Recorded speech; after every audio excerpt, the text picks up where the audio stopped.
Estamos aqui mais uma vez com esse programa especial, esse podcast que traz os profissionais gabaritados do Hospital de Olhos do Norte de Minas para falar com você que nos acompanha a respeito dos principais problemas, as principais doenças e, claro, as soluções para essas doenças. Hoje eu tenho aqui a participação da doutora Ingrid Alves. Muito obrigado pela sua participação, doutora.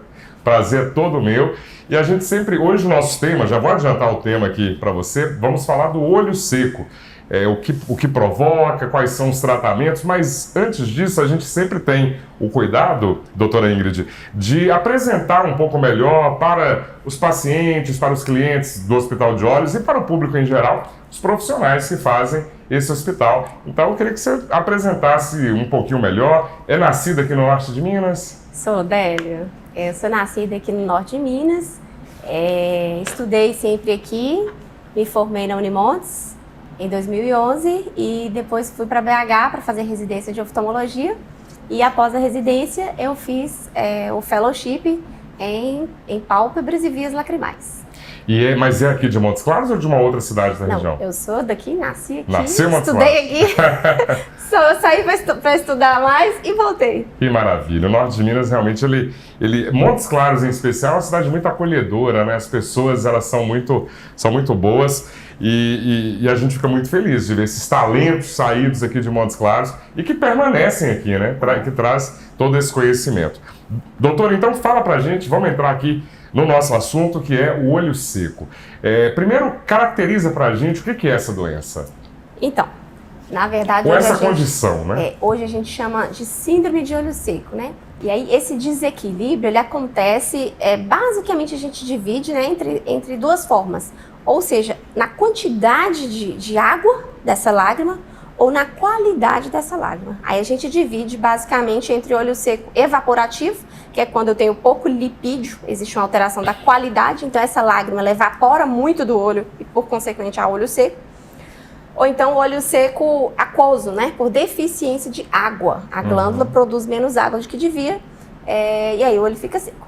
Esse tempo, a gente falava do Norte de Minas agora há pouco, né? Esse tempo muito seco aqui contribui para esse problema? Com certeza. É muito claro, né, que o ambiente influencia bastante na superfície ocular, na qualidade da lágrima.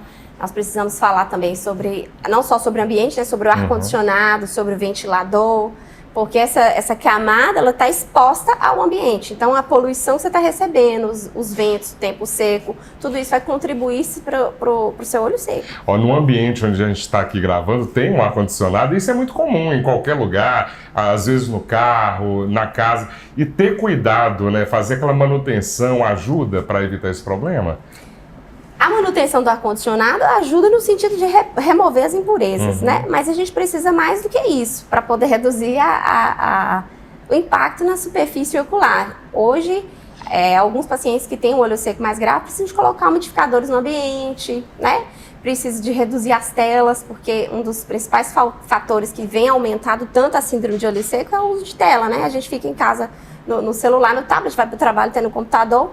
Então, isso reduz a quantidade de vezes que você pisca e isso também gera olho seco. Então, você tem que manejar um monte de coisa para tentar melhorar não só o ambiente, mas os seus hábitos também, para diminuir um pouco do impacto do ambiente. Tá certo. Fala um pouquinho para a gente sobre os primeiros sintomas. Quando o paciente chega aqui no Hospital de Olhos, te procura, o que ele relata? Qual que é um desconforto mesmo e que depois, posteriormente, pode aumentar? Sim. Então, a maioria dos pacientes, eles relatam sensação de areia, né? Sensação de corpo estranho, como se tivesse alguma coisa dentro do olho, irritação, olho vermelho. É muito comum também a perda da qualidade da visão, né? Aquele paciente que chega e fala assim, minha visão tem hora que embaça e desembaça, eu pisco, às vezes melhora, o olho vermelho, às vezes até coceira, ardência. E a própria sensação de que está seco. Muitos pacientes já chegam falando, nossa, eu sinto que meu olho está seco. E são os sintomas iniciais, os sintomas básicos, né? Existem umas formas mais leves e existem as formas mais graves. Nas formas mais graves, esse desequilíbrio da superfície gera um tanto de moléculas que afetam as células e geram como se fosse uma inflamação da superfície ocular. E essa inflamação ela começa a danificar a superfície ocular. E aí esse processo de dano como se fosse microfissuras, microerosões na córnea, né? E aí isso pode gerar impactos na visão e na qualidade de vida da pessoa como um todo. E pode comprometer, a pessoa pode até piorar a ponto de perder a vista? Sim, existem, são situações mais raras, né? Existem situações de olho seco muito grave, como por exemplo a síndrome de Sjögren, né? Que é uma doença que o paciente tem um olho seco tão grave e a inflamação é tamanha que começa a mudar até a anatomia do olho, sabe? Aí essas microabrasões que eu falei, elas se tornam frequentes, o olho se torna sugestivo a infecções e a cicatrizes, e aí isso vai acontecendo, se você não controla, você evolui com cicatriz na córnea, né? E a córnea que deveria ser transparente, perfeita para o raio de luz entrar, se torna opaca, então há impacto na visão, sim. Tem gente que tem uma perda de visão mesmo relacionada ao olho seco, mas são situações mais raras, né? Exceção, situações mais graves, regra, não é a regra. Né? Agora, fala um pouquinho sobre as causas. Você falou agora há pouco, né, sobre essa questão do ambiente, o clima seco. Tem alguma coisa de ordem genética também? Alguém que tem essa síndrome, o filho tem mais tendência? Tem algum estudo que mostra isso, essa relação genética ou não? A relação genética do olho seco exatamente não tem. O que tem é pessoas com desautonomia, né? Que é a alteração do sistema nervoso autonômico que vai para a glândula, ou gente que nasce sem a glândula lacrimal. Aí essa pessoa vai ter olho seco, né? Isso já é diagnosticado na infância, Sim, geralmente? Geralmente sim. A pessoa, o paciente às vezes fica com o olhinho vermelho, né? Ardendo, levando sempre a mão no olho, a gente pode diagnosticar. Mas é mais raro. Esse fator genético, gerando esses sintomas. O mais comum mesmo é fator ambiental, que é esses que a gente discutiu, fator nutricional, né? Também tem um impacto importante. Hoje a gente sabe que essas dietas muito artificiais, né? Restritivas, né? Também não? Mais artificiais assim, mesmo, que geram disfunção das glândulas de Meibomio, sabe? Dá um exemplo aí, como que seria? Essa dieta seria uma dieta muito radical? Não, por exemplo, uma dieta saudável, se você come verdura, fruta, tudo certinho, principalmente ômega 3, isso vai contribuir para a saúde da superfície ocular e vai diminuir sua chance de ter olho seco. Né? Hoje, inclusive, a gente suplementa, né? Tem estudos mostrando que a suplementação de vitamina de ômega 3 melhora a disfunção da glândula de Meibom, melhora a produção de lipídios para a camada lipídica do filme lacrimal e melhora o olho seco. E ômega 3? Até um tratamento específico que a gente usa. Ômega 3 tem lá no salmão, tem na sardinha, por exemplo, né? Exato. Então é bom ter acesso a esses... Castanha de caju. Castanha, então são vários alimentos. Bom, a senhora falou também aí que são vários tipos de doença, de gravidade, mas eu queria saber um pouquinho do tratamento, né? Os casos mais graves, eles têm cura, têm o tratamento? Como é que se dá? Você estava dizendo que tem uma primeira intervenção e depois isso pode ter consequências. Explica pra gente como que trata o olho seco. A primeira coisa, antes da gente tratar, é a gente dar o diagnóstico e classificar, né, esse olho seco. Então, o paciente chega até mim com esses sintomas, eu vou através do exame clínico, nós temos um aparelho que chama lâmpada de Fenda, a gente vai examinar a superfície ocular e ali eu vou ver sinais diretos de olho seco.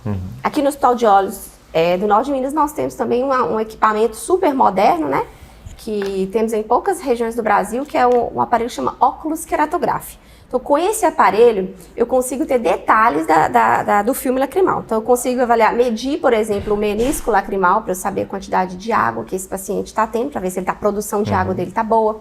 Eu consigo também medir a quantidade lipídica que tem ali.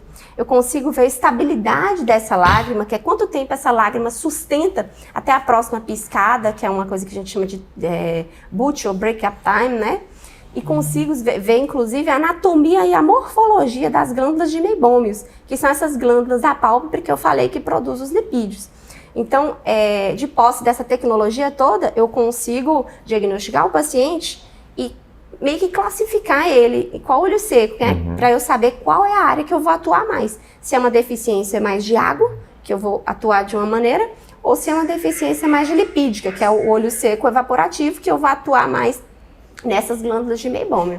Então, primeiro eu avalio, classifico e eu proponho o tratamento. Então, falando de maneira geral, a gente inicia o tratamento com colírios, modificações do ambiente, né, que a gente já comentou aqui, e aí os colírios. Os colírios que a gente tende a usar são os colírios idealmente sem conservante ou um colírio com conservante que não seja tão tóxico, né?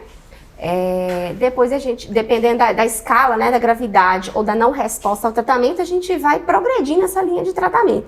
Aí a gente tem os anti-inflamatórios, tem os corticoides, tem os imunossupressores, tem uma gama de colírios que a gente pode usar. Se o paciente tiver uma tendência de olho seco evaporativo, a gente tem aqui também no Hospital de Olhos 2 tecnologias muito importantes para o tratamento da disfunção das glândulas de meibômio, que é a luz pulsada e o LipFlow. Esses tratamentos, eles atuam nessas glândulas de maneira a estimular a produção de lipídio dessas glândulas para melhorar a camada lipídica do filme lacrimal. Então, são tratamentos muito efetivos que a gente tem aqui disponível no nosso serviço. E faz muita diferença, né? E vale lembrar, doutora, que é alta tecnologia. Você estava dizendo para mim, antes de começarmos a gravar, que só em BH, e olha lá, né, em alguns lugares, que você encontra esses equipamentos. Isso é importante, né? Para ter um diagnóstico perfeito, quanto mais informação, melhor.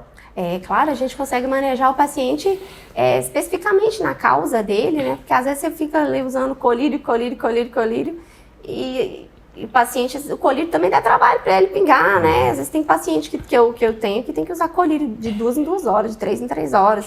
Então, aquilo ali interfere na vida, na atividade diária dele ali. Então, se você consegue diagnosticar melhor, você consegue tratar melhor, você consegue oferecer uma tecnologia para ele. Às vezes ele usava colírio cada 3 horas, ele passa a usar de 8 em 8 horas, né, 2 vezes no dia, e consegue ficar bem com qualidade de vida com esses tratamentos que nós temos disponíveis. Agora, quais são os riscos da automedicação? A pessoa, ela mesma notou que está com o olho seco, ela compra o colírio que ela achar ali o mais fácil. Não deve ser assim, a pessoa deve procurar um especialista, né? É muito comum mesmo as pessoas chegarem no balcão da farmácia e pegarem o colírio, ou mesmo perguntarem, usando colírio. Primeiro que tem muito colírio, aqueles colíriozinhos azuis, né, que deixa o olho branquinho, aquilo ali é super contraindicado, né? Aquilo ali não é lubrificante, aquilo ali é vasoconstritor. Então, a longo prazo, isso ali causa dano na superfície ocular. Colírio de anti-inflamatório, até colírio de corticoide, hoje você consegue comprar na farmácia sem receita, né? Colírio de corticoide, por exemplo, se você usar a longo prazo, você pode ter um glaucoma, você pode ter uma catarata. Então, não é tão simples você ir lá na farmácia e comprar um colírio que você achou lá que iria funcionar. Tem que ter muito cuidado com a automedicação. Procure um oftalmologista justamente para não ter esse problema, né? De preferência no Hospital de Olhos, com certeza. Que tem uma equipe preparada para te atender super bem. No seu dia a dia como médica, nesses atendimentos, assim, tem um perfil do paciente, tem uma idade a partir de quando esse problema começa a surgir? É de criança, já é mais adulto? Como é que é? A gente tem, Délio, os fatores de risco, né? O principal fator de risco é idade, que é o paciente mais velho, e mulher. Então, a gente sabe que o paciente, quando a gente vai ficando mais velho, a glândula lacrimal ela diminui sua produção. Naturalmente, cada vez que a pessoa mais velha ela vai diminuindo, então ela tem tendência ao olho seco. Mulher, por questão hormonal, os androgênios, que são os hormônios predominantemente masculinos, eles são menos na mulher, né?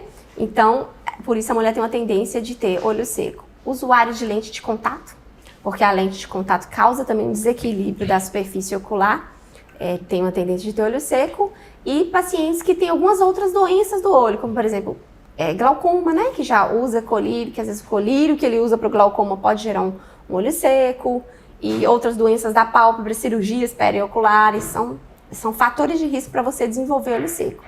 Então, esse é o perfil de paciente que eu pego. Os tratamentos, né, que a senhora passou agora há pouco, né, uma vez detectado o problema com o especialista, com a tecnologia, a resposta é boa, é positiva? A pessoa, ela recupera essa função do olho rapidamente? Sim, o nosso objetivo com o tratamento é reequilibrar a superfície ocular. Então, quando eu estou tratando, eu estou reequilibrando, mas é como se fosse uma condição que vai ficando mesmo, né? Então a gente controla, igual o paciente com hipertenso, né? Paciente diabético, ele vai ter aquilo ali, ele vai ter que controlar aquilo ali. Existem os tratamentos que têm um funcionamento ao longo prazo. Só que o paciente vai ter que cuidar sempre, para sempre, daquele olho seco. Porque se ele para os colírios, você passa um certo tempo sem tratamento, os sintomas podem retornar, o desequilíbrio, a inflamação da superfície ocular pode voltar. Que é o que a gente não quer, que tenha inflamação. Que é a inflamação que danifica a superfície ocular. Agora, você falou de pessoas mais idosas, mas tem casos também em crianças, em pessoas mais jovens? Pois tem muito. É mesmo? A questão é que as crianças estão usando muita tela, né? Ah, nós chegamos a um ponto aqui super importante também, né? Até para aproveitar essa oportunidade, doutora, para falar o que é apropriado, né? Porque tem crianças muito pequenininhas e eu sei de estudos que mostram que até os 2 anos, por exemplo, é zero tela. E tem muitas crianças que, infelizmente, assistem desde novinhas, né? E isso também atrapalha muito a visão, né? E a questão é que a gente está usando telas de um tempo para cá e agora que a gente está começando a descobrir o quão mal essas telas fazem, né? No caso da criança, as telas, além de provocar olho seco, elas modificam o tamanho do olho.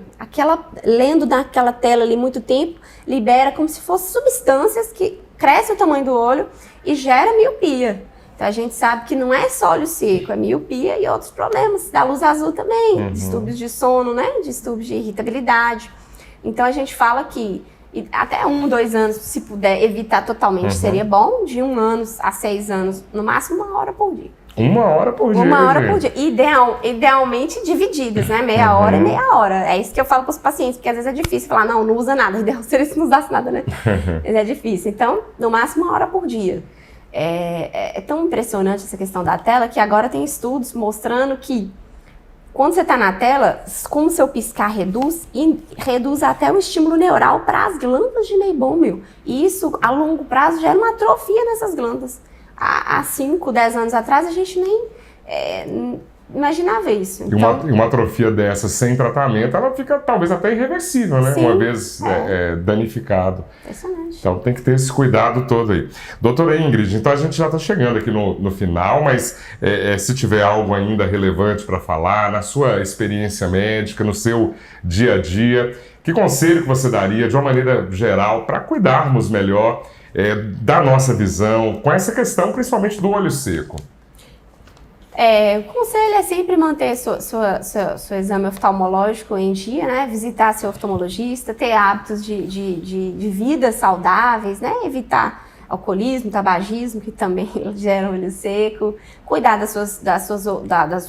seu corpo como um todo, fazer essas atividades físicas, reduzir o uso da tela, para aquele paciente que usa tela há muito tempo, tentar fazer pausas, né? O paciente trabalha no computador, tenta posicionar o computador mais baixo em relação ao seu olho, porque quando você coloca muito à frente, seu olho vai ficar mais aberto, mais exposto.